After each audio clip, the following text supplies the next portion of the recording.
प्रिय विद्यार्थियों, हम पिछले वीडियो में मध्यकालीन भारतीय इतिहास के अंतर्गत पानीपत के प्रथम युद्ध के बारे में चर्चा कर रहे थे।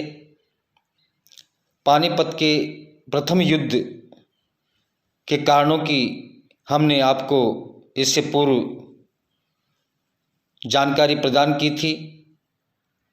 आज हम इस वीडियो के माध्यम से पानीपत के प्रथम युद्ध के परिणामों की विवेचना कर रहे हैं। परीक्षा की दृष्टिकोण से ये काफ़ी महत्वपूर्ण है। पानीपत का प्रथम युद्ध, उसके कारण और परिणाम। कारणों के बाद हम इसके परिणामों की चर्चा कर लेते हैं। पानीपत के प्रथम युद्ध के कई परिणाम निकलकर सामने आते हैं। पहला जो परिणाम है वो है लोधी वंश की समाप्ति। पानीपत के प्रथम युद्ध के परिणाम स्वरूप लोधी वंश का अंत हो गया। लोधी वंश का अंतिम सुल्तान इब्राहिम लोधी अपने 15,000 सैनिकों सहित मारा गया।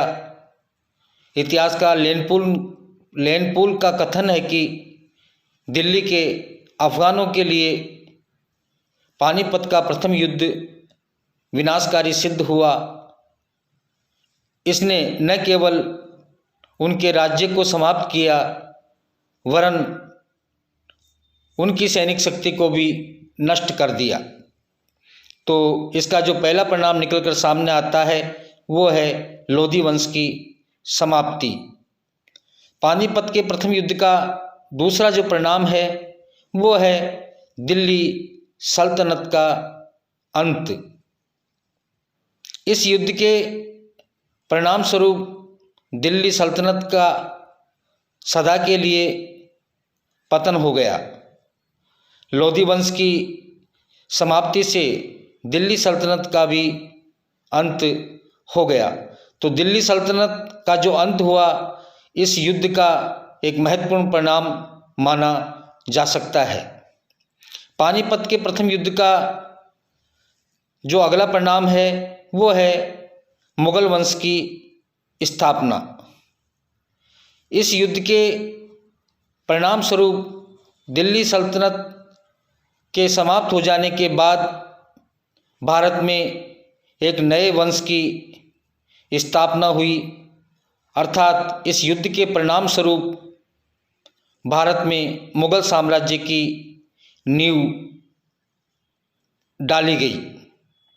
बाबर ने इस युद्ध में लोधी वंश की शक्ति का अंत करके मुगल राजवंश की स्थापना की। चौथा जो इसका परिणाम है वो है एक नवीन युग का सूत्रपात। पानीपत की विजय से भारत में एक नवीन युग का सूत्रपात हुआ। लोधी राजवंश के स्थान पर मुगल राजवंश की स्थापना हुई। मुगल राजवंश ने ऐसे योग्य तथा प्रतिभाशाली सम्राट दिए जिनके अधीन भारत अपनी महानता तथा समृद्धि के शिखर पर पहुंच गया। मुगल राजवंश ने नई सांस्कृतिक देन दी, नए राजनीतिक सिद्धांत दिए तथा एक विशाल साम्राज्य की स्थापना की। तो ये नए युग का भारत में जो सूत्रपात हुआ मध्यकालीन भारतीय इतिहास के अंतर्गत, वो पानीपत के प्रथम युद्ध का एक मुख्य परिणाम माना जा सकता है। पानीपत के प्रथम युद्ध के परिणाम स्वरूप ही अगला जो परिणाम हमारे सम्मुख आता है वो है बाबर की शक्ति तथा प्रभाव में वृद्धि।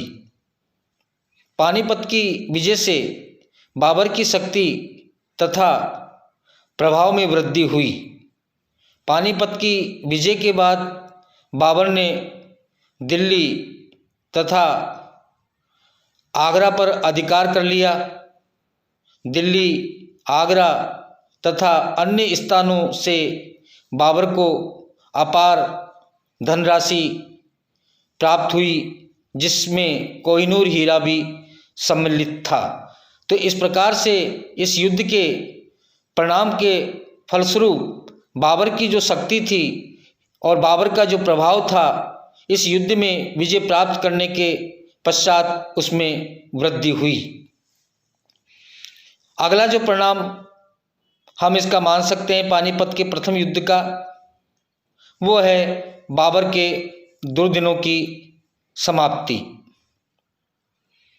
पानीपत की विजय से बाबर के जो दुर्दिन थे या जो दुरावस्था थी, बुरे दिन थे, उनका अंत हो गया और अब उसे अपने राज सिंहासन की सुरक्षा के लिए चिंता करने की आवश्यकता नहीं रही, क्योंकि इस युद्ध के परिणाम स्वरूप अब उसकी जो अतीत में उसने जो दुख पाए थे, कष्ट पाए थे, साम्राज्य स्थापना करने के लिए जो उसने प्रयत्न किए थे, तो इस युद्ध में विजय प्राप्त करके उसने वो सारे उद्देश्य और लक्ष्य प्राप्त कर लिए। और हम इस प्रकार से कह सकते हैं कि बाबर के जो दुर्दिन थे, इस युद्ध के परिणाम स्वरूप वो हमेशा हमेशा के लिए समाप्त हो गए। प्रोफेसर रसब्रुक विलियम्स ने लिखा है कि इस युद्ध में विजय होने से बाबर के इधर उधर भटकने के दिन बीत गए और उसे अपने प्राणों की रक्षा के लिए अथवा सिंहासन को सुरक्षित रखने के लिए चिंतित होने की आवश्यकता नहीं रही। तो इस प्रकार से अलग अलग बिंदुओं के आधार पर हम पानीपत के प्रथम युद्ध के परिणामों की व्याख्या कर सकते हैं, जिसमें हमने आपको चर्चा की। पहला जो परिणाम था लोधी वंश की समाप्ति, दिल्ली सल्तनत का अंत, मुगल वंश की स्थापना, एक नए युग की शुरुआत और बाबर की शक्ति तथा उसके प्रभाव में वृद्धि।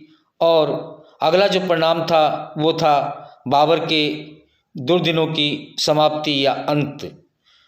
तो ये इस वीडियो के माध्यम से हमने आपके साथ पानीपत के प्रथम युद्ध के परिणामों की चर्चा की है। धन्यवाद।